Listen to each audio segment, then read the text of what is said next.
G'day and welcome to the Grow a Small Business Podcast. I'm your host, Troy Truen. Each week, we speak with an owner who has grown a business with 5 to 30 team members to something bigger. Diving into their numbers and unearthing the pain they've experienced, we explore what they did to overcome each barrier and what they would do differently from day one. Let's get into it. Welcome everyone. Today I'm interviewing Ben Simpson from Collective Shift based in Melbourne, Australia. Thanks for your time tonight, Ben. No, thanks, Troy. Nice to be here. Let's start with how we know each other. A friend of mine, and I think it was episode 10 on the podcast, Ben from Bulk Nutrients, read your article that was floating around the news in the last month or so and thought you'd be a great guest to have on. So I then went and stalked you on LinkedIn. No, thanks for that, mate. Yeah, no, it was good. I haven't done too much media previously. So, yeah, no, it was good. I feel like Tassie fellow, always happy to jump on and chat sport and business. Yeah, no, I thought that was good that you were from Launceston originally, but you've moved to Melbourne and made it there. So I actually was born in Smithton, believe it or not, a long time ago now. So yeah, moved to Launceston when I was a little bit, probably 4 or 5, and then over to Melbourne. I like the hustle and bustle. Tassie was a bit too slow for the crypto world. So yeah, for context for the audience, how big's Smithton? It's in the northwest, isn't it? There's more cattle than people, I'm pretty sure, down there. There's, I think, population 3,000 or 4,000. Yep. Yeah, not too many. And I think the population is a little bit more older now. A lot of my Nat and Pop and live down there, but yeah, the younger generation tend to, I think, move down the coast a little bit towards Burnie way. Yeah. Tell the audience a bit about your business, what it does, and how it makes money. So our business is a subscription membership business. So we sell a membership to retail investors that are looking to learn about cryptocurrency. So we're basically a pre-purchase investment firm. So we give recommendations, advice on how to, build your crypto portfolio, how to be safe in the environment, and people subscribe on a membership tier. So we provide data and analytics and research reports, videos, as well as what we invest in as well. So we basically simplify the world of cryptocurrency for people. So we've got a 2-tier membership model. Yep. So you don't take a cut of their investments or you don't invest on their behalf. It's simply a membership, give them advice and they make their own decisions. Yeah. So we're trying to build the IMDb of crypto. So, me and my partner the other day was sitting on the couch wanting to watch a movie, and I'm a big ratings guy. Anything below a 7, I'm not too keen to watch. And it's the same problem. Absolutely. You're the same. Yeah. It's the same problem we see in crypto. People want to get in the space, but they have no idea what to buy. And usually they buy the thing that's up 100% that day, which is usually the absolute wrong time to buy. So we're trying to build a platform where you can receive information up to date based on, is a crypto asset a good, a good investment, a bad investment at the right time, what it does, etc. Because there's a shitload obviously in crypto. It's not just Bitcoin or even Ethereum or what's that dog joke one that a couple of Aussies started up when they were Dogecoin. That's it.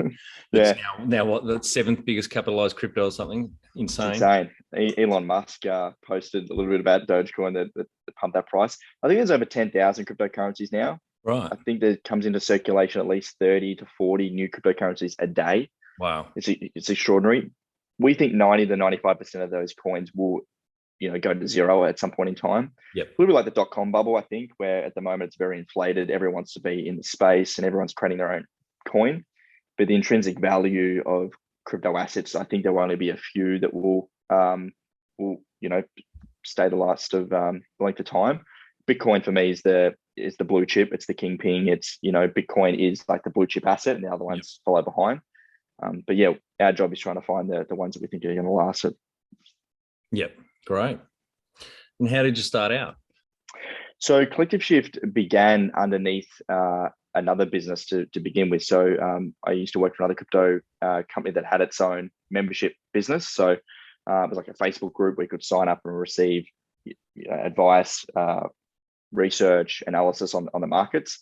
And I saw an opportunity where we could scale that to a global level and we could have a membership platform and multiple research analysis. So built that all of last year during lockdown. There was a pro and a con being in lockdown. I basically just worked 7 days a week because there's nothing else to do. It allowed us to launch that in October. And so Collective Shift's been up for about a year now, but we took over that old business. So we had some existing customers that came along that allowed us to get some feedback on how we wanted to build the business. And yeah, we've yeah, it's been about 13 months now. We've been solely on Collective Shift. Yeah, great. And there's not much financial regulation around cryptos at the moment. So does that mean you don't need, or Collective Shift doesn't need, a financial services license to provide that advice? Correct. Yeah. So most cryptocurrencies aren't a regulated financial product, although from our legal advice, it is a little bit grey in some areas, just because they're trying to take the current regulatory framework and put into crypto assets, which doesn't quite work. Yeah. We are actually applying for an AFSL because we think at some point, it's some crypto assets will become, it's inevitable. Most native currencies like Bitcoin are just a currency, so then they're definitely not regulated financial products. But some of the lower crypto assets that are act similar to securities, so we're just getting ahead of that curve. That's very smart. And also, there's been a few, I think, in your space that have got some bad press that haven't been as credible, I guess, in their advice as well. So I think the more you can, getting the AFSL, for example, would certainly help. Yeah, I think unfortunately a lot of investors come into the space and will listen to the latest TikTok influencer, or they get an email that says it's some Saudi prince has got $250,000 for the Bitcoin that they we hear so many stories, and it's really sad. A lot of people get caught up in I even got a fake text message the other day from the claiming to be the ATO that they would I had to pay them in crypto or something like that. And for people that have been in the space, it's quite obvious that those are scams. We see people every day that get caught up in it. For us, our advice is just look, if it's too good to be true, it usually is. Currencies that are offering 100% returns every year or 1% return daily, it's just not how the world works. It's just not real. Yeah. It was like any investment, you've got to do your research and understand it. Don't just rush into it, or put your money into what your last Uber driver suggested. Exactly. And we've got a bunch of resources. If you're just starting out on Collective Shift, we've got some free resources where you can learn about Bitcoin, learn about how to structure your portfolio. And I definitely advise to learn what you're buying before you actually buy it. Yep. Yeah, definitely. And what year did you start Collective Shift, and how old were you? So Collective Shift we launched that in October last year, and I was, how old am I now? 20, or it would have been 21. So right. 21, 22. Yep, great. And do you have some key numbers to illustrate the growth of the business? Yeah, so we've doubled our revenue since we started last year. As I said, we already had some existing members, and we've been able to double that with the new member intake. We've gone from a handful of employees, probably less than 5 or 6, to we've got approximately 18 full-timers now. And it started off just in Australia. Now we're running across 40 plus countries with members all around the world, some even second languages. Cryptocurrency is just a global technology, so anywhere in the world can really pick it up, which is really exciting. So we've got employees in the US, London, and across Australia. Yep, great. When was the moment you felt like you'd succeeded? I think last month, believe it or not, we actually launched a new product where we're showcasing our own investments. So one of the biggest problems we solve is people don't know what to buy and don't know when to buy. So what we've done is we've taken like a crypto fund model and put it into a content business. So we've allocated capital across some different strategies of investing, so people can now log in and see what we're buying and what we're selling. One investment that we made a couple of months ago is up 120, 140%, and we gave it a score rating. We gave the investment, people can track that investment, and it's been super valuable for people to really save time. And I think from our subscription churn rate, so the amount of people that cancel each month, it's never been lower as of last month since we've launched those products. So really excited about that. What does success look like to you? I think it's progress and growth, and the numbers don't necessarily need to show progress and growth, but if you know that you're moving towards the right direction, and you're getting team behind the vision, and even starting to get testimonials and feedback. Like for me, success starts when you can start to solve your customers' problems, and that's what I love. I love logging in and seeing someone that's either made crypto or learn about crypto or started to invite their friends to our platform. For me, seeing their success is my success. Yeah. Number one thing you'd recommend to marketing a fast-growing business? Build a good product. I'm very much a product-led founder. My marketing experience isn't isn't much. We've got a chief growth officer that handles the growth and marketing side, but my role is to really build a good product. And I think you can spend as much money on ads as you want, but if you've got a shitty product, it's not going to do well. I think the biggest marketing effort or tactic that we've used is to build a good product that people want to use and that they refer and talk well about, and you'll start to get that organic growth. Just to pile new leads or new customers into your shitty product that are just going to leave, we don't believe that's a good acquisition strategy. So we've really worked hard on building a good product, which is at the core, I think, a good marketing strategy.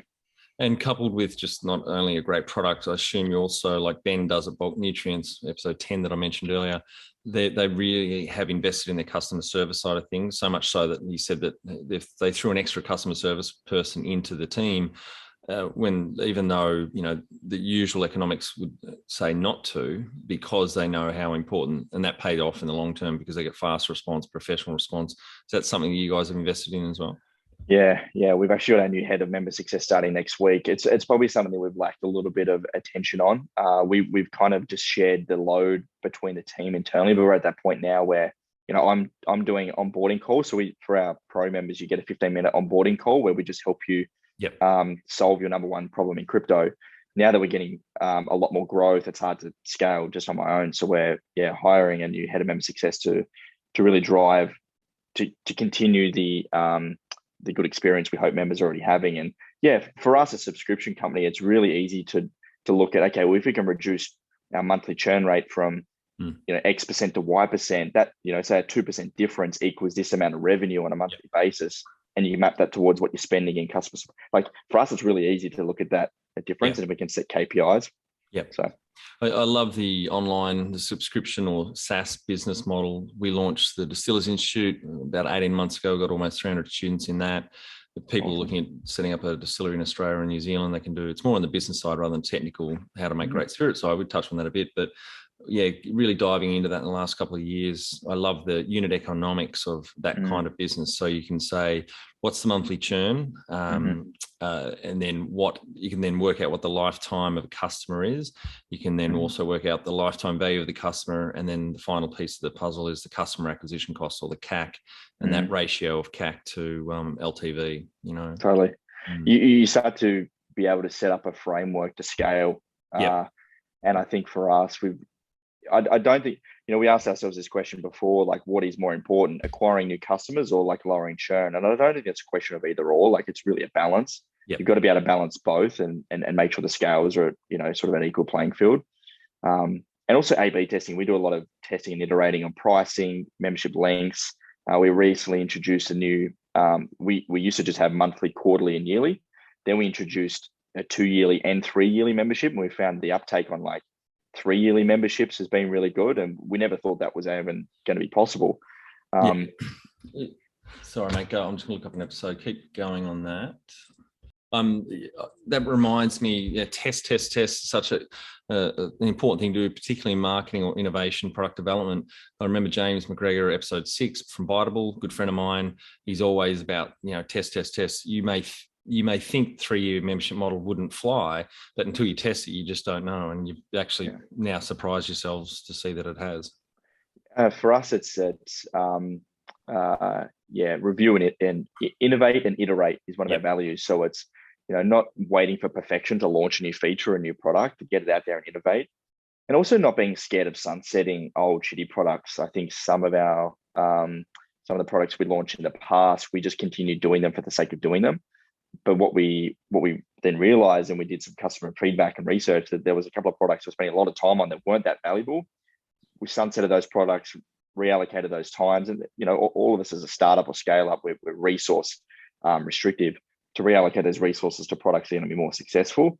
You don't know that unless you try and get feedback. So that's the biggest thing I've learned. And that's what's great about online business. It's so measurable. It's so easy to, set some KPIs and work out that framework, like you said before.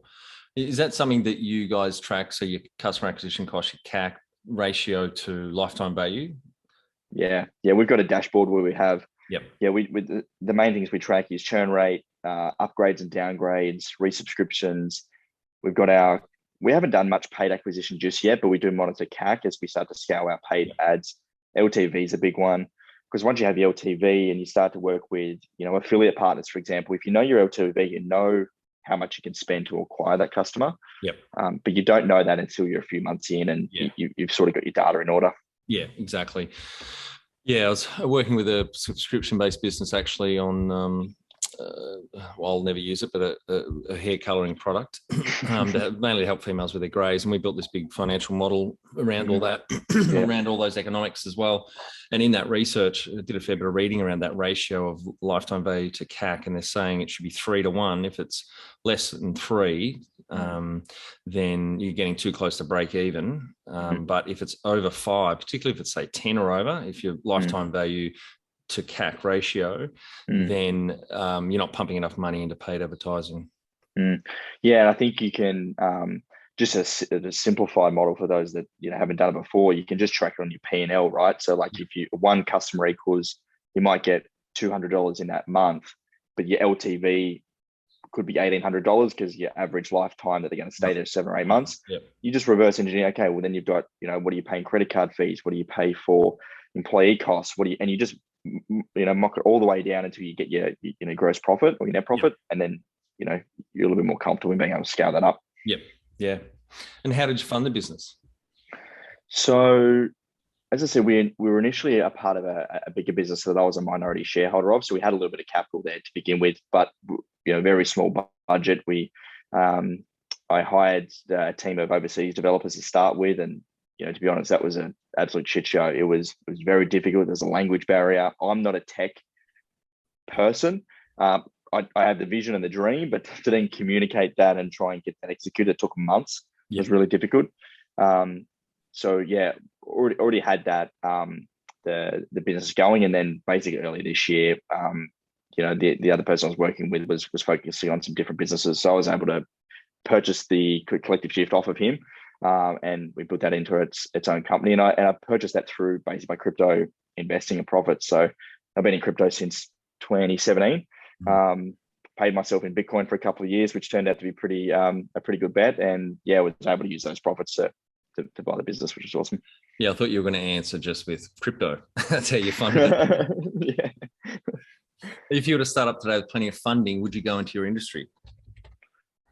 Oh, yeah, man, I think the crypto industry is super exciting. I think there's a lot of innovation to come. As the product we're building is like this pre-purchase decision-making tool, there's also so many other areas that are ripe for disruption. I'm not sure if you've ever bought crypto before, Troy, but it's still super difficult. It's hard to buy, it's hard to store. There's a lot of room for disruption in the purchasing, the storing, the all sorts of different aspects. I think we're so early in the crypto journey that I think if you're interested and keen in this space and you want to build something and disrupt technology, I think the crypto industry is really exciting. Yeah, I haven't really looked in this area. I haven't certainly bought any crypto yet, but I did see, was it last week, the CBA, one of the top 4 banks here in Australia, announced something in this space, didn't they? Yeah, so CommBank are now accepting, as of very soon, are going to be accepting, selling Bitcoin and a few of the other top assets on that platform, which is massive, in my opinion. I think to have one of the biggest banks in Australia, they must be the biggest bank in Australia, or close to. Yeah, they are. Yeah, to offer cryptocurrency, which 3 or 4 years ago, you look at any sort of banking report, it was all illicit. It was drug money. It was, nothing to see here. And now 3 years later, they're selling it. So you see where the trajectory is going, I think. Yeah, and surely COVID probably would have accelerated that, the CBA taking such a leap. I think what we're seeing is inflation globally. I paid for a coffee this morning. It cost me $6.50 for a coffee. Yeah, but you live in Melbourne, mate. That's like I live in Melbourne, not the capital of the world. Maybe it hasn't hit Tassie yet. You've got to pay for their beards somehow. Yeah, avocado and toast. In the US specifically, I think I saw recently that gas prices up 40 or 50% year on year, and that's because what's happening is the government in the US are printing more and more money to help push the economy up because of COVID. Yep. Then what happens when you pump a lot of more money in the economy is that prices of everything go up. Now, when you hold cash in your bank and wage growth is only increasing 2 or 3% a year, I'm not sure, for some of the viewers, we're all business owners, I guess some of the viewers, but for those that work for someone else, I've spoken to a lot of people that don't get a lot of wage increase, where inflation is actually outgrowing or outpacing the growth of wages. So sitting money in your bank account, you're actually losing money by doing that, even though the dollar amount stays the same. What you're able to purchase goes down. So Bitcoin offers an alternative to that. It's a hard asset, and we could go deep into Bitcoin. I'm not sure how much we're going to go in deep here, but we're seeing a lot of money flow to Bitcoin specifically as a store of wealth. Yeah. Bitcoin's up 400 or 500% this year. It's the fastest growing asset on the planet and has a lot of great benefits as a store of wealth. So, yeah, I think that's where we're seeing that transition. Yeah. I forgot to ask earlier on, did you go to uni and study economics or anything like that, or? No, I quit school actually. So I quit school when I was 17. Yeah. To run a sports, I was running a sports apparel business back then. So we sold sporting garments to sporting teams in Tassie. We manufacture them in Pakistan and China, but always loved technology, computers, money. It fascinated me, and then I went down the rabbit hole and never looked back. I'm not a big believer of certificates and sort of the current education system. I think for some industries, you have, like, to be a doctor or a nurse, like, okay, you have to do those certificates. But I think the power of internet, I know you've got some courses, Troy, like, learn yourself, figure it out, stuff up, lose money. Like, that's how I've learned, made a shitload of mistakes. And compared to where my friends are in their university sort of career or journey, I just think that going out and just giving it a crack on your own is fast tracks that. I think it'd be interesting if I had a conversation with myself. God, how old am I? Just turned 48, so 30 years ago. A bit over 30 years ago, I've had a conversation with myself about whether I should go to university or not. I think I'd be having a very different conversation. I don't regret it, but it's very different times these days. And I've got about 10 years before I have that conversation with my daughter. She's a bit over 8 now, so I don't know what I'm going to be saying to her then. I think it was a different time, when you guys grew up, like entrepreneur, like it wasn't even a word, I wasn't, wasn't really aware of what was going on back then. But what I've heard, it was quite looked down upon. Like, you had to go to school, had to get a certificate, like, and you move up the ladder. So yeah, a little bit different times now, I think. Yeah, absolutely. Can you outline the most stressful point in your small business growth journey so our audience can learn from it? Yeah, so as I mentioned, the business, I used to have a business partner that was in another business beforehand, and earlier this year we decided he was no longer going to be a part of the business because he was focusing on some other businesses and whatever else he wanted to do. And he was a main driver of acquisition for us. So he was running basically an influencer model, and it was a tough call because we knew we were going to take a hit on membership. So when we removed that, it was pretty stressful because we did lose our acquisition model. But for the long-term success of the business and the growth, we knew the direction we wanted to go towards. And for a few months there, it was pretty tight because we didn't have that new growth. But I think during those times, it's just about sticking the course. And it is stressful, and looking at things when you may not be making as much money as you want to, or the numbers aren't looking in the right direction. I think it's really about doubling down on what you know, listening to your customers, talking to the guys that are paying you money, and understanding what they want and what they need and what they want more of, and just staying the course, sticking at it, keep grinding, and things will turn. What area in business do you feel you've had to work on the most to add the greatest value? I think time management and distributing work. I'm a bit of a control freak. I like to just do everything myself because I feel as I can do it. Most of us are. Better, faster, whatever. Yep. But you can't do that as you scale. Like, you've got to be able to distribute and delegate, and you've got to trust other people to do good work. And what I've found is when you actually give someone the ownership of a certain project or ownership of a certain area, they thrive in that. And as long as you have the right people in your team that like that environment, and you give them the confidence to make mistakes, and you give them coaching points if they do, they thrive. I've seen so many of our team members really step up to the plate when I've gone, right, I need you to own this. This is where I want it to go. You figure it out and let's talk about it. As you sort of on your journey, we've seen massive increase in our output and efficiency. So yeah, it's been a learning experience for me. What have you enjoyed the least about managing fast growth? It's hard. I think the hours. I'm one that needs sleep, and if I don't get sleep, I start to, decision making becomes poor and not feeling as I'm cranky. Cranky. My partner always says I'm grumpy when I get up and stuff like that. I think that's hard in a high growth startup. So I'm not sure if I mentioned this. We've got crypto trades 24/7, so it's never stops. We've got employees from 3 different time zones, so it's just like Slack's always going. There's meetings happening, or like it just never stops. And I think for me, when I'm at my happiest, I've had sleep, I'm rested, I can turn the screen off. But I find that difficult sometimes as an owner. Like you know how it is as an owner, you really take a lot of things personally. So and also when things happen, I love what you do. And I take things very personally. So if things aren't working out, or something's going wrong, I take that very personally. Yep. I think that's the toughest thing. It's not the easiest to, your shit's going to break. I think that's the reality of it. Yeah. That's it. And what do you love most about growing a small business? I love building things. I love building products that people love, and I love working with other people. I think it was a little bit hard during COVID, working all remote. You don't get that energy from being in the same room as other people. I think I've started to miss that. I love the energy and excitement of innovating and disrupting something new.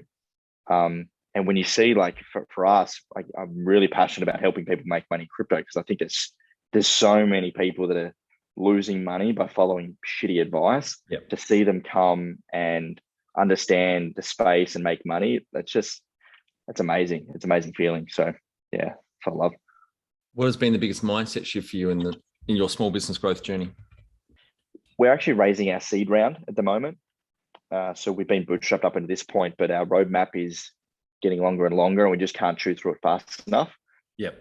To raise capital from a VC, it kind of changes the infrastructure a little bit, where you've gone from bootstrap, where it's all about resourcefulness, profitability, and just ensuring cash flow is right and whatnot. When you have access to additional capital to scale, it's not about just getting that money and sitting in the bank and being protective. It's about scale. VCs and angel investors want scale and fast growth, and ideally that's what we want. So it's been a bit of a mindset shift to go from the bootstrap model to the even faster growth venture back, where you've now got capital to spend faster, and doing that at a level that doesn't break the business and doesn't break people and break yourself. It's been a bit of a mindset shift. What is the number one habit you think a small business owner needs to develop and maintain? For me, what I find most valuable is Sunday nights, sitting down for an hour and scheduling out the week. I've got my Notion doc of all the to-do list items. I do a high importance, high urgency matrix on all of my to-do items. Stephen Covey. I find that really good. Yeah, because it just gets, everyone knows it. To-do list gets massive. It's just too long. So I do that of a Sunday night, and then I schedule in from Monday to Sunday everything that I'm doing, including fun time. So I've got a calendar color code purple, which is for me fun time. Yep. Try and book in at least 2 games of golf, meditation, lunch when I'm going for walks. Book that in first and do everything else around it. Yep. I find that for mental health has been a real game changer. Yeah, absolutely. It was actually Stephen Covey, author of 7 Habits of Highly Effective People. He wrote an article. I don't think it's in the book, but it talks about the fish tank analogy. Have you heard that? No. So a teacher gets in front of the students, an empty fish tank, puts some rocks in it, asks if it's full. The students say, yeah, can't fit any more rocks in. Pulls out a bag of pebbles. They filter around. Ask again, yeah, it's full. Then he pulls out a bag of sand. Basically saying the rocks are things like your health, big work projects, things you've got to spend time on and focus on, your family, relationships, etc. So put them in your fish tank first, or your 40-hour week, whatever, or your week, to make sure, and then everything else will fill in around it. You will find a way for it to fit, and that is that don't get done aren't that important. Yeah, I love that analogy. I think it's very important, and if you don't, I think you've got to reverse it. You've got to look after yourself first, because otherwise your efficiency and productivity sort of dies off. Yeah, definitely. Jump over to growasmallbusiness.com and leave your details to get a short 2-minute email I send on Fridays to help small business owners like you become better leaders. I include some reading or professional development resources I've discovered in the last week. Can you talk to how you've added people to the team, some wins, mistakes, and advice for those listening? There's a real talent shortage I've found in the market at the moment. For those of us who are hiring, you've probably seen it's just very hard to find talent. We've tried a lot of different things. So we've our head of research and content we found on Twitter. We reached out to him on Twitter. He was a journalist. We got a senior analyst from California. He ran his own YouTube channel, which we just reached out to him and saw what he was doing. A new chief growth officer. He was running a course on Founder.com, a copywriting course. So I needed a copywriter growth guy. So just Nathan Chan's thing. Nathan Chan, yeah, I know Nathan and Aman, who did the copywriting course. I reached out to him and said, "Hey, we need some copywriting. What can you do?" It turns out he's deep in the crypto space. He and I got on like a house on fire, and now he's working for us. So I've actually found that the best hires haven't come through. Don't get me wrong, we've found some great talent through traditional hiring, but we've actually been able to scale and find some good talent just through different platforms. So just reaching out, being genuine, seeing where they're at, sharing the vision, sharing the dream. I think as a startup, you've got to share those, because you can't usually, compete on like a salary or compensation level. So, trying to find people that are, ready to bunker in and build something that could be, a unicorn one day, excites some people. What are some things you recommend to building a sustainable and kick-ass culture to help with the growth? We do on our weekly huddle. So we have a weekly huddle on a Tuesday morning. The whole team catches up for 45 minutes to an hour. We do what's called our value session. So we have a list of 5 values, and what we do is we share a story of a fellow teammate that shared or lived one of those values of the past week. Right. Super amazing. Like little 15 minutes where you go around the Zoom room and everyone just shares like a little story, and it's really inspiring, and it's a kind of that feel good feeling of people being recognized for their work and helping out. So we found that's been a real good, especially a remote team, real good culture and improvement for us. Tell our audience how you've handled balance. To be honest, I don't handle it well. I got glandular fever 3 or 4 weeks ago after trying to do just too much. We're doing investor calls, leading the business, running the company, and working from home. I find that really hard to split. So the things I'm trying to improve on is booking in that fun time. I love golf and just haven't been able to get out and play. So trying to block in time when the phone goes away, you turn it off, and you have time to just do your own thing. I'm certainly not an expert on it, but I'm trying. How much professional development have you invested in yourself? A lot. I have a really good advisors and team around me. So I spend a lot of money on consulting, working with people that have built companies before or seen what we've done before.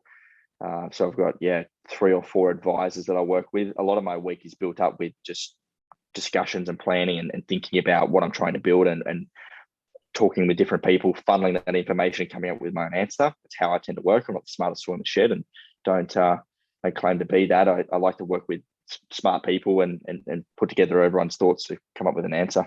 Yep. And so you've had mentors or coaches along the way? Yeah. So worked with a guy for 3 or 4 years out in Perth. Travis is a leadership business coach. So learned a lot from him. Recently through a platform called Clarity. Yeah, I've heard of Clarity. I just want to pause you there for a minute, because you just said you've been working with a leadership coach for 3 years. I just want to remind the audience you've just turned 23. Yeah, I don't like to use age as a barrier or a reason not to do things. Leading a team, I haven't never done that before. Like my old company, we had 1 employee, and that was fine with one of my mates. But now having a size 18 full timers and a handful of contractors, I've had to really learn about how to lead a team. So leadership coach, then clarity.fm, I think it's called. That's been really good. Literally just searching what you need to work on, and you just find it's like a LinkedIn profile of different advisors. So we've actually now got a guy named Stuart, who was this previous chief marketing officer at Expedia. Wow. Previous CMO, Stuart. Invaluable. I catch up with him weekly, run through a bunch of different stuff. Just amazing. Could not recommend highly enough to find advisors and pay good money. Like I pay a fair bit of money for advisors, and it's invaluable to talk to people that have done what you're trying to do. So yeah. And do you have a board of directors or advisors at the moment? Not a board of directors, but as I said, just got to the advisor group. So we've got a bit of an exec advisor channel in Slack, which we discuss and have regular catch-ups. Yeah. All right, Ben, we're on to our final 5 questions. What do you think is the hardest thing in growing a small business? Finding product market fit, like finding a product that people love. I can only speak from a digital product experience, but it's the same for regular companies. I think it's finding what people want and love and being able to pivot and innovate based on people's needs. I think that's the only way to grow that's what I found, the only way to grow, successful company. Favorite business book which has helped you the most? Lean Startup. I can't remember the author. But Lean Startup is just around the thesis of putting out a product or feature or company when it's not perfect. It's never going to be perfect, but to get it out and innovate and get feedback. I was caught up as a bit of a perfectionist when we first started, but just we threw it out there, hardly worked, just sort of came together, but it allowed us to get feedback and revenue to continue scaling. We've taken that in to our whole company ethos. So yeah, Lean Startup's a great one. Yeah, it's a great book. I read that a few years ago. It's Eric Ries is the author. Yes, that's one. Yeah. Any great podcasts or online learning tools you use for your own professional development?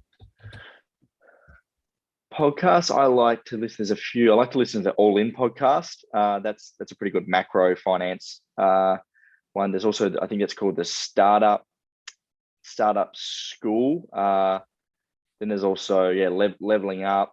POM podcast. There's a few good ones. I try and tend to distribute my information. I think if you get too caught up in just listening to one person, you start to get a bit of a tunnel vision or an echo chamber of information. So I like to keep it spread out. But a few of those podcasts I like. One tool you'd recommend to help grow a small business? OKRs is the tool, objectives and key results. It's a way to, it's 2x Google senior people, isn't it? Yeah. It's been a real game changer for us. As you've got multiple projects and initiatives you're working on, to distribute that towards your team. And we started that, a couple of quarters ago, and it was rough and shitty, and we sort of improved it as we didn't really know what we were doing. But as you do it and work on just shaping it to your own company, we're now 3 quarters in, and it's been a game changer. So our different objectives, we have team leaders, so we have people that are leading the objective, and then they have like team members, and then we have like a ratings and review section each week, so people come in and update everyone on what they're working on. So we've just seen an extreme scale of productivity through that system. Yeah, great. Finally, my favorite question: what would you tell yourself on day one of starting out, which is only a year ago? Stick the course. I think you're going to have ups and downs. That's just reality of a startup. To be honest, I've probably thought about giving up multiple times when things get really tough, but it's just about sticking at it, knowing that it's usually just around the corner at your darkest, hardest time. It's usually just around the corner that things are going to get better. So, I'd probably burn that on my arm somewhere if I could, starting out. Yeah. Great. Well, thanks very much for your time today, Ben. I think the audience got a shit ton of value out of what you shared with us. A great journey. I know it's only a short journey so far, but I think you've got a lot of years ahead of you, particularly in this space, and very encouraging.